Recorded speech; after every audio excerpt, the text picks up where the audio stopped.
How to turn off activity status of your TikTok account on TikTok, of course. Hello guys, how it's going today? I will teach you how to do this. Just watch this video until the end and make sure that you like and subscribe in our channel. So let's start.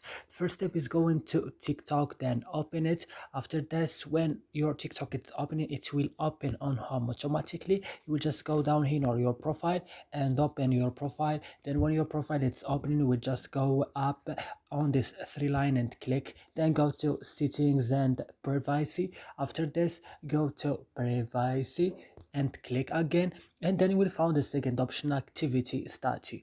If you wanted to turn off this option, you will just go here and click on this place like this, and like that you are turning off this option. And that's it guys, I hope this video is helpful. Don't forget to like and subscribe in our channel, and see you next video.